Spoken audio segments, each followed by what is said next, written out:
दूसरा जो मॉड्यूल है वो पेट्रोल बम जो फेंकने का उनको तैयार किया जा रहा था।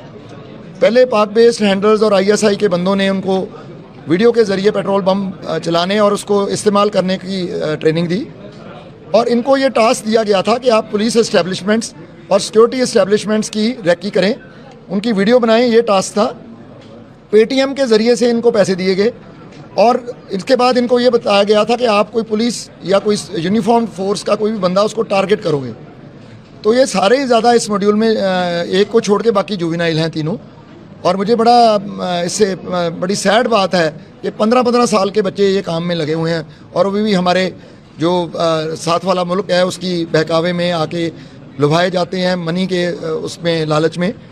और ये बेसिकली इन्होंने ये जो मॉड्यूल वहाँ का आईएसआई बेस्ड हैंडलर चला रहा था, आईएसआई बैक्ड रादर, उन्होंने इनको जंतर मंतर भी भेजा था। रेल के ज़रिए से ये 8 लोग ट्रैवल किए थे दिल्ली को, वहाँ से वापस आए, वहाँ इनको लोकली ये पेट्रोल बॉम्ब्स वगैरह की जो मटेरियल है वो दिया गया था, बट किसी कारण ये वहाँ एग्जीक्यूट नहीं कर पाए अपना कोई भी इस तरह का एक्शन। उसके बाद ये पकड़े गए सारे। और मेन बात तो जो তার মানে বুঝুন যে পেট্রোল বম্ব নিয়ে কিন্তু তারা অলরেডি গেছিল যন্তর মন্তরে, কোনো কারণে সেই প্ল্যানটা এক্সিকিউট করতে পারেনি, আদারওয়াইজ কিন্তু একটা বড় সড়ো দুর্ঘটনা যন্তর মন্তরে হতো আর নাম তো ডেফিনেটলি সরকারের লাগতো। আজকে বলতে পারেন ম্যাসিভ সাকসেস পাঞ্জাব পুলিশের, যেখান থেকে জানানো হয়েছে যে 9 জন আতঙ্কবাদীকে অ্যারেস্ট করা হয়েছে যাদের সরাসরি যোগ ছিল আইএসআই এর সাথে। আজ আমি যে খবর আপনাদেরকে দিতে চলেছি, খুব দুঃখের সাথে বলছি যে আজ ভারতকে মানে এতক্ষণ পর্যন্ত আমরা জানতাম যে যন্তর মন্তরে যে স্টুডেন্ট প্রোটেস্ট চলছে সেটা শুধু প্রোটেস্ট এবং সেখানে বিদেশি ফান্ডিং রয়েছে বা বিদেশের ইনভলভমেন্ট থাকতে পারে। আজ তো এটা ওপেন হয়ে গেল যে বিদেশি দেশরা ওপেন বলতে শুরু করেছে ভারতের বিরুদ্ধে। আজ পুরো বলতে পারেন মুখোশ খুলে গেল আশেপাশের দেশে, না আমি শুধু পাকিস্তানের কথা বলছি না। আজ আবারও, এতদিন কি আপনারা দেখতেন চুপি শয়তান, আমেরিকা হচ্ছে চুপি শয়তান, মুখের সামনে বলবে না, তলায় তলায় যা গেম প্ল্যান করবে।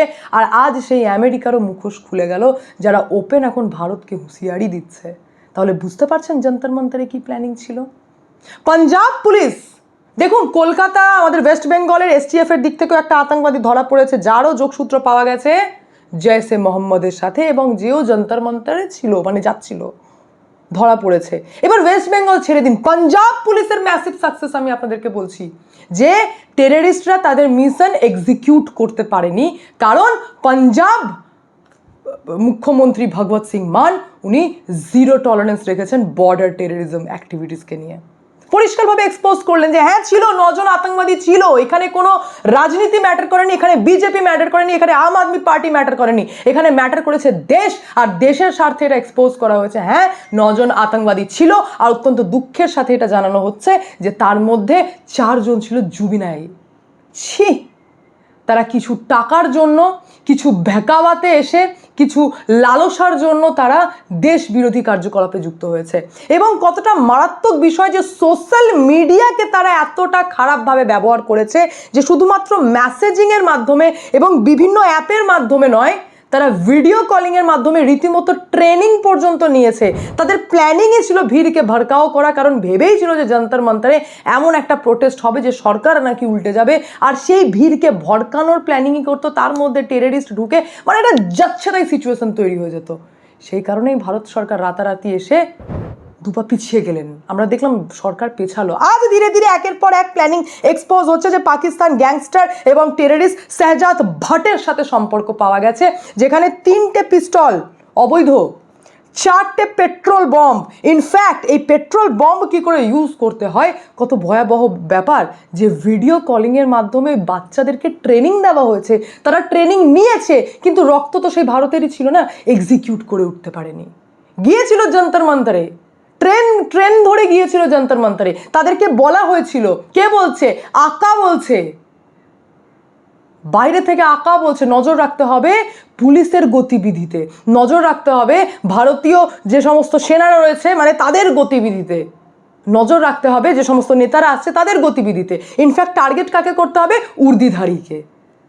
ভরকে যাবে না, মানে একটা কি প্রেজেন্ট হবে যে একজন স্টুডেন্ট, বাই চান্স যদি এরকম ঘটনা ঘটে যেত যে একজন স্টুডেন্ট উর্দিধারীকে পেট্রোল বম মেরে দিল, তাহলে পুলিশের গ্রুপের মধ্যে সেই বাচ্চাদের প্রতি বা স্টুডেন্টের প্রতি কী ক্ষোভ তৈরি হতো।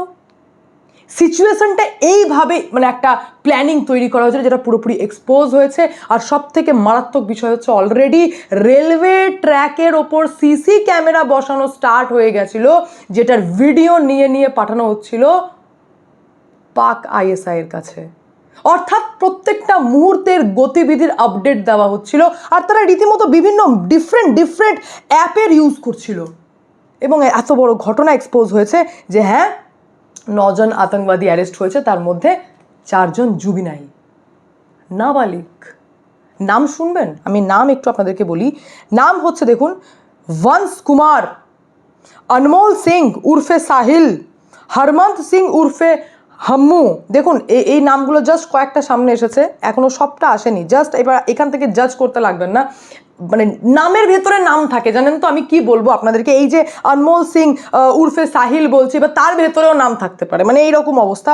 সুখদেব সিং, নাম হচ্ছে সুখবন্ত সিং, কিন্তু তারপরে ওই যে সুখবন্ত সিং 19 বছর বয়সী, সুখদেব সিং 30 বছর বয়সী, নাম শুনে কিন্তু ভাই পাঞ্জাবি লাগছে, শিখ সম্প্রদায়ের লাগছে। মানতে চাইছি না, বাট এটা ফ্যাক্ট, নাম শুনে তাই লাগছে। এবার নামেও তো বুঝতে পারছেন না, অনেক সময় কি করা যায়, প্রোপাগ্যান্ডা চলে। যেটুকু খবর পেয়েছি তো নাম শুনে শিখ মনে হচ্ছে। তো আমার না আপনাদের সাথে বলতে বলতে আমি বলবো আমেরিকার মুখোশ কি করে খুলেছে, তার আগে আমার একটা স্টোরি মনে পড়ে গেল। আমার মনে পড়ে গেল গুরু গোবিন্দ সিং এর কথা। এই শিখ সম্প্রদায় যার এতটা ঐতিহ্যপূর্ণ ইতিহাস রয়েছে, যে গুরু গোবিন্দ সিংকে মুঘলকে বলতে পারেন যে ধুলো চাটিয়ে রেখে দিয়েছিল এই শিখ সম্প্রদায়ের গুরু গোবিন্দ সিং। শিখের প্রচুর হিস্ট্রি রয়েছে, আমি গুরু গোবিন্দ সিং এর কথা আপনাদের সামনে বলছি। কেন বলছি? কারণ যেটা আমরা বর্তমান সময়ে যে জেন জি বলছে, যারা স্বপ্নতেও ভাবতে পারে না, যারা তারা শুনলে বলবে এটা কি হতে পারে, সেই কাজ করেছে গুরু গোবিন্দ সিং। কি করেছে? এইটা করেছে যে যখন ঔরঙ্গজেব তার সেনাপতিকে, এই যে নাম ছিল আপনার বলে দিই ওয়াজির খান, তাকে পেছনে লাগিয়ে দিয়েছিল গুরু গোবিন্দ সিং, কেউ যে ওনাকে আটক করে আনতে হবে আর ঔরঙ্গজেবের পায়ের তলায় ফেলতে হবে, ধুল চাটাবে নাকি, পারেনি গুরু গোবিন্দ সিংকে। আর সব থেকে অবাক করা বিষয় কি জানেন, গুরু গোবিন্দ সিং এর মাত্র 40টা শিখ সেনা, আর মুঘলের ছিল 10 লাখ। কত বীর ছিল একবার ভাবুন শিখ, যে মানে এই রকম ঘটনা ঘটেছে, তাদের জোশ এইরকম ছিল যে গুরু গোবিন্দ সিং বলছেন যে চিড়িয়া দে নাল বাজ লড়াওয়া। লাইনের মধ্যে মিনিং বুঝতে হবে যে জোশ কাকে বলে। চিড়িয়া দে নাল বাজ লড়াওয়া, চিড়িয়ার সঙ্গে বাজকে লড়িয়ে দেবো। বলছেন গিদর নুমে শের বানাওয়া, গিদর নুমে শের বানাওয়া। বলছেন যে 1.25 লাখ নাল এক লড়াওয়া, 1.25 লাখ সেনার পেছনে এক শিখ কাফি। তো এইরকম একটা হিস্ট্রি শিখ সম্প্রদায়, তাদের যখন এরকম আতঙ্কবাদীতে নাম আসে যে তারা টেররিজম বা টেররিস্ট অ্যাক্টিভিটির সাথে জড়িত, বা তাদের এরকম একটা দেশদ্রোহী কাজের করতো, খুব খারাপ লাগছে ভাবতে। এই হচ্ছে সেই শিখ সম্প্রদায়। এইবার বলি, এরা ফুললি ম্যানিপুলেটেড। আমি বলছি না যে পুরোপুরিভাবে তারা দেশের বিরুদ্ধে চলে গেছে, দেশ বিরোধী কার্যকলাপ করছে, না, বাচ্চাদেরকে ম্যানিপুলেট করা হচ্ছে, কারণ তারা ইতিহাস জানেই না, সেই কারণে তারা ইজিলি ম্যানিপুলেট হচ্ছে। তাদের মনে হচ্ছে সরকার তানাশাহি চালাচ্ছে, বা যাই হোক না কেন, সরকারের বিরুদ্ধে আপত্তি থাকতে পারে, কিন্তু সরকারের এগেনস্টে কোয়েশ্চেন তুলতে তুলতে তারা দেশ বিরুদ্ধে চলে যাচ্ছে। আর আজ তো নকাব খুলে গেল, এফসিআরএ কে নিয়ে আমেরিকা বলছে, ওপেন ভারতকে হুঁশিয়ারি দিচ্ছে যে যদি এফসিআরএ বিল পাস হয় তাহলে ভারতের সাথে আমেরিকার কিন্তু দ্বিপাক্ষিক সম্পর্ক নষ্ট হবে, অবনতি ঘটবে। এইটা শোনার পর ভাই 100% ভারতের সাথে আছি, আর কিছু করার নেই। এফসিআরএ বিল পাস করাতেই হবে। ইনফ্যাক্ট অবাক করে বিষয় হচ্ছে যে আমেরিকান কংগ্রেসের সদস্য রাইলি মুর, তিনি তো এটা পর্যন্ত বলে দিলেন ওপেন যে মোদি সরকারের আনা এই বিল সরাসরি খ্রিস্টানদের ওপর নাকি আঘাত হানার অস্ত্র। ভাই এই বিলের, এফসিআরএ বিলের মধ্যে সম্প্রদায় কোথায় আছে? এফসিআরএ বিলের মধ্যে জাতপাত কোথায় আছে? এফসিআরএ বিলের মধ্যে মেজরিটি মাইনরিটি শব্দের ব্যবহার কোথায় আছে? নেই তো। কিন্তু তারপরেও এই আমেরিকার ছটফটানি শুরু হয়েছে যে ভারতে কেন এফসিআরএ বিল পাস হবে। এবং অবাক করা বিষয় হচ্ছে যে ডেমোক্রেটিক পার্টি আর রিপাবলিকান পার্টি দুজনও যৌথভাবে মিলিত হয়ে তারা এখন তাদের সেনেটে আলোচনা করছে। তারা বলছে যে না, ভারতে এফসিআই বিল পাস করতেই দেওয়া যাবে না। মানে ইয়ার্কি মারা হচ্ছে এখানে আমাদের দেশের মধ্যে থেকে। কে না তো ভারত সরকার বিদেশ থেকে আসা ফান্ডের ওপর নজর রাখবে, ভারত সরকারের গ্রিন সিগন্যাল ছাড়া বিদেশ থেকে হিউজ টাকা নাকি দেওয়া যাবে না। আমার দরকার নেই ভাই, ভারত সরকার বলছে প্রয়োজন নেই, তো তোরা টাকা কেন ঢালছিস ভাই? ভারত সরকার নিজেদের কেন নজর রাখবে না? এই যে বেশ কিছু এনজিও চলছে, তাদের যদি গতিবিধি সন্দেহ হয় তো ভারত সরকার দেখবে। তো আমেরিকার কেন প্রবলেম হচ্ছে? তোমাদের কি সমস্যা হচ্ছে? বারবার হিন্দু মুসলিম করে সব থেকে বেশি কনভার্ট তো খ্রিশ্চানে হয়ে যাচ্ছে। প্রবলেমটা ভারত সরকার ধরে ফেলেছে। হিন্দু মুসলিম তো প্রবলেমই না, প্রবলেম তো হচ্ছে যে হিন্দুদেরকে খ্রিশ্চানে কনভার্ট করে দেওয়া। আর এই মূর্খরা এখনো হিন্দু মুসলিম লড়ছে, আর এদিকে কনভেন্টের পর কনভেন্টের স্কুল হচ্ছে। চলো ভাই চলো চলো, ধরে ফেলেছে ভারত সরকার। এবার খোঁচা লেগে গেল। নাইজেরিয়াতে যখন ইসলামিক নাইজেরিয়ান যখন ঠুকছিল খ্রিশ্চানকে ধরে ধরে, তখন তো এই সমস্ত বাণী বেরোয় না। ভারতের জন্য ওপেন হয়ে গেল এবার, না বন্ধুত্ব শেষ কি না, তো ভারত এফসিআরএ বিল পাস করবে। তো সরকারও দৃঢ়, বলছে পেশ তো করেই দিয়েছি, 16 থেকে 18 আমি স্পেশাল সেশন ডাকবো, ডিলিমিটেশন পাস হবে, তার আগেই এফসিআরএ পাস হবে, যা খুশি করে নিক। এটাই তো চাই। আর আমাদের ভাই একই নীতি, আমরা আবারও অশান্তিতে যাচ্ছি না। অন্যান্য দেশে যেভাবে এফসিআরএ বিলের মতো যে কড়া কড়া বিল রয়েছে, সেরকম আমরাও আমাদের দেশে চাই। এইবার এই যখন ভারত সরকারের অবস্থান একটা কড়াকড়ি হয়, তখন আবির্ভাব হয় কার মতো লোক? বিকাশ রঞ্জন ভট্টাচার্যের মতো লোক। এ ভাই অদ্ভুত একজন ব্যক্তি। এই ব্যক্তি চলে এসছেন জনস্বার্থ মামলা নিয়ে। দেশে আগুন লেগে রয়েছে, যন্তর মন্ত্র নিয়ে প্রবলেমের মধ্যে পড়ে রয়েছে সরকার।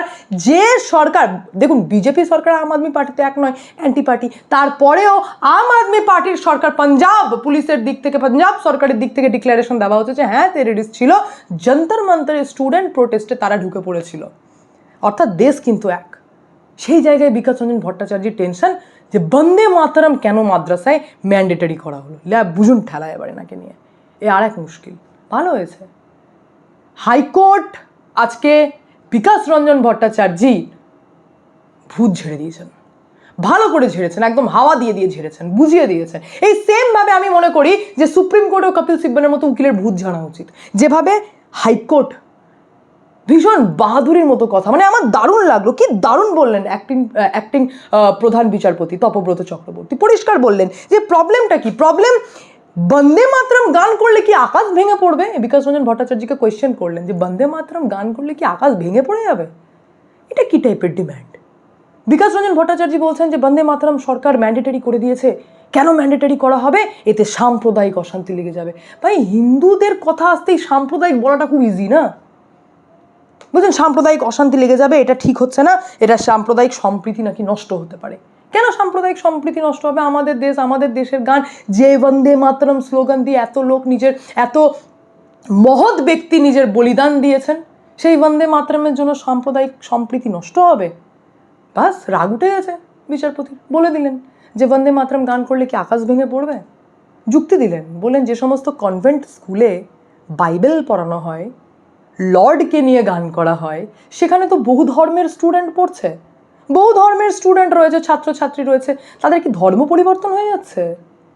হচ্ছে না তো। তাহলে বন্দে মাতরম গান করলে কি মানে ধর্ম পরিবর্তন হয়ে যাবে? আকাশ ভেঙে পড়ে যাবে? বান চলে আসবে? উড়ে যাবে ভারতবর্ষ ম্যাপ থেকে? কি হবে? ফ্যাক্ট। আজকে ভূত ঝাড়া হচ্ছে বিকাশ রঞ্জন ভট্টাচার্য। এটা কি জনস্বার্থ মামলা, এটা নিয়ে পৌঁছে গেছেন।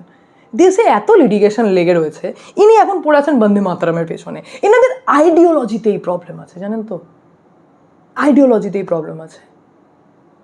এ তো গেল দিল্লি এবং যেভাবে টেররিস্ট অ্যাক্টিভিটি আমাদের দেশের মধ্যে আমরা প্রতিনিয়ত দেখছি, যে পাকিস্তানের সাথে প্রবলেম হচ্ছে, আইএসআই ভাই সোশ্যাল মিডিয়াতে অটোমেটিক মানে তারা অদ্ভুত রকমভাবে ডিস্টার্ব করছে, সোশ্যাল মিডিয়াকে বাজেভাবে ইউজ করছে, কিন্তু ভারত সরকারও ছোড়নেওয়ালা নয়, প্রত্যেকের গতিবিধিতে নজর রাখছে। তার পাশাপাশি আমেরিকারও মুখোশ খুলে গেল। আর এই দিকে তো আরও বড় স্টেপ বলতে পারেন উইদিন 3 মান্থ বিজেপি নিল। আমি ভাবতে পারিনি শ্রমিক ভট্টাচার্য এত বড় স্টেপ নিতে পারে। আমি তো ভাবতাম যে শ্রমিক দা শুধুমাত্র ডায়লগ দেয়, একটুখানি ইয়ার্কি মারেন, কথা বলেন, নরম প্রকৃতির ব্যক্তি ভাবতাম যে ওনার দ্বারা হবে না, কিন্তু এ কি, উনি তো অ্যাকশনই নিয়ে ফেললেন। বলছেন এ তো সবে শুরু, আরও কিছুদিন দেখব, না শুধরালে আরও অ্যাকশন হবে। 22 জনকে সাসপেন্ড করেছেন তোলাবাজি সহ একাধিক অভিযোগে। শুধু তাই নয়, 250 জনকে শোকজ করেছেন। এই অ্যাকশনেরই তো দরকার ছিল। মানুষ এটাই চাইছিল যে বিজেপির 3 মাস হয়েছে, আমরা তো তোলাবাজির বিরুদ্ধে ভোট দিয়েছি, তো অ্যাকশন নিতে হবে। আমি দেখলাম যে ধৈর্যের সাথে আগে পুরোটা বুঝলেন, দোষ কার, ভুল কার, যখনই নালিশ আসছে তার মানে আমি এক নজরে তো দেখতে পারি না, পুরো বিষয়টা দেখতে হবে। এবং আমার খুব ভালো লাগলো এই ইমিডিয়েট অ্যাকশনে যেটা শ্রমিক ভট্টাচার্যের দিক থেকে নেওয়া হয়েছে। 250 জনকে তো শোকজ করাই হয়েছে, 22 জনকে সাসপেন্ডও করে দেওয়া হয়েছে। এবং খুব স্মার্টলি শ্রমিক দা এটা জানিয়ে দিয়েছেন, শ্রমিক ভট্টাচার্য এটা জানিয়ে দিয়েছেন যে আমি আরও কিছুদিন দেখব, তারপরে যদি তোলাবাজি না থামে আরও অ্যাকশন হবে। আমার দারুণ লাগলো। আর এই দারুণ লাগার মধ্যে যখন এই খবরটি আমি দেখছি যে 15 দিন আরও চোখে রাখবেন এবং এরকম অ্যাকশন যদি নেওয়া হয়, সাসপেন্ড করার মতো কড়া অ্যাকশন যদি নেওয়া হয়, তোলাবাজি করতে নিচের লেভেলের নেতারা ভয় পাবে, কারণ তারা এতদিন বিরোধীতেই ছিল, সবে সরকারে এসেছে। তো এই অ্যাকশনের দরকার ছিল। আর তারই মধ্যে দেখছি ফেসবুকে অলরেডি বেশ কিছু ব্যক্তি পোস্ট শেয়ার করতে লেগেছেন, আপনারাও দেখবেন। আপনাদের সামনে যে ব্যক্তির বিরুদ্ধে তোলাবাজির অভিযোগ রয়েছে সেই ব্যক্তির এই পোস্ট শেয়ার করতে লেগেছে। তো ये डर हमें अच्छा लगा, এটা দরকার ছিল, একটু কড়া হাতে রাজ ধরা দরকার ছিল, কারণ প্রত্যেকটা সেক্টরে দুর্নীতি আছে। আর দুর্নীতি নিয়ে যখন আমরা ঢুকছি, দুর্নীতি হতে দেব না, মানে যে ব্যক্তি দুর্নীতি করছে তার পেটে লাথ মারছি, কারণ সে তো এক্সেসিভ টাকা ইনকাম করে করে গোল হয়ে বসে রয়েছে, সে তো সেই জায়গা ছাড়তে চাইবে না, সে চাইবে যে তুমি এসো ভাই হাত মিলিয়ে নি, তুমিও দুর্নীতি করো।